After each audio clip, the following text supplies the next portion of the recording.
ദൈവനാമം മഹത്വപ്പെടട്ടെ. പ്രിയ സഹോദരി സഹോദരങ്ങളെ, ഇന്ന് നമ്മൾ ശ്രവിക്കുന്ന തിരുവചന ഭാഗം ജെറമ്യായുടെ പുസ്തകം 29-ാം അധ്യായം 11-ാം തിരുവചനം. കർത്താവ് അരുളിച്ചെയ്യുന്നു, നിങ്ങളെക്കുറിച്ചുള്ള പദ്ധതി എൻ്റെ മനസ്സിലുണ്ട്, നിങ്ങളുടെ നാശത്തിനല്ല ക്ഷേമത്തിനുള്ള പദ്ധതിയാണത്. നിങ്ങൾക്ക് ശുഭമായ ഭാവിയും പ്രത്യാശയും നൽകുന്ന പദ്ധതി. ദൈവമായ കർത്താവ്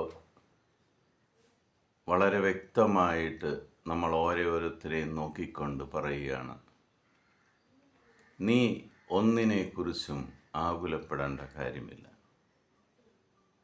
എനിക്ക് നിന്നെക്കുറിച്ച് ഒരു പദ്ധതിയുണ്ട്. ആ പദ്ധതി നാശത്തിൻ്റെ പദ്ധതി അല്ല.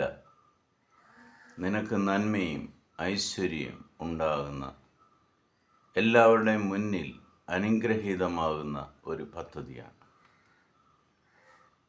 പ്രിയ സഹോദരി സഹോദരങ്ങളെ, നിങ്ങൾ ഇപ്പോൾ ലോകത്തിൻ്റെ മുന്നിൽ ഏത് നിലയിലാണ് സ്ഥിതി ചെയ്യുന്നതെന്ന് നിങ്ങൾ നോക്കുമ്പോൾ അവിടെ ദൈവത്തിൻ്റെ ഒരു പദ്ധതി നിങ്ങളുടെ ജീവിതത്തിൽ നടന്നിരിക്കുന്നത് നിങ്ങൾക്ക് കാണുവാൻ സാധിക്കും. ഒരിക്കലും നമ്മളെ നാശത്തിലേക്ക് വിടുന്ന പദ്ധതിയല്ല അത്. ഇപ്പോൾ നമ്മൾക്ക് ചില സഹനങ്ങൾ ഉണ്ടെങ്കിൽ പോലും ആ സഹനങ്ങൾ അനുഗ്രഹങ്ങളായി മാറുവാൻ അടുത്ത നിമിഷങ്ങൾ മതിയായിരിക്കും. ആ ദൈവത്തിലേക്ക് നിങ്ങൾ പൂർണ്ണ മനസ്സോടെ നോക്കി ആ ദൈവത്തോടൊപ്പം സഞ്ചരിക്കുമ്പോൾ ആ ദൈവം നിങ്ങളെ നല്ല മേച്ചിൽപ്പുറങ്ങളിലേക്ക് നയിക്കുകയും നിങ്ങളുടെ ജീവിതം അനുഗ്രഹമായി മാറുകയും ചെയ്യും. നിരാശയിൽ നിന്നും നമ്മൾക്ക് ഒരു ഫീനിക്സ് പക്ഷിയെപ്പോലെ ഉയർത്തെഴുന്നേൽക്കാം.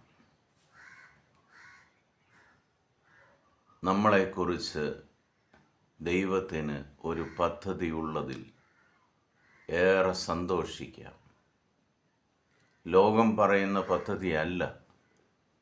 വളരെ വ്യക്തതയോടെ, വളരെ പ്ലാനിങ്ങോടെ ദൈവമായ കർത്താവ് നിങ്ങൾ ഓരോരുത്തർക്കും വേണ്ടി തയ്യാറാക്കിയിരിക്കുന്ന പദ്ധതിയാണ്.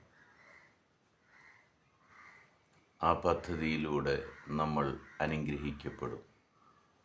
പിതാവായ ദൈവത്തിൻ്റെയും പുത്രനായ യേശു ക്രിസ്തുവിൻ്റെയും പരിശുദ്ധാത്മാവിൻ്റെയും കൃപയും അനുഗ്രഹവും സമാധാനവും സമൃദ്ധിയും എപ്പോഴും നിങ്ങളുടെ കൂടെ ഉണ്ടായിരിക്കട്ടെ. ദൈവത്തിൻ്റെ പദ്ധതി നിങ്ങളുടെ ജീവിതത്തിൽ അനുഗ്രഹമായി മാറട്ടെ. ഈശോ മിശിഹായ്ക്ക് സ്തുതിയായിരിക്കട്ടെ.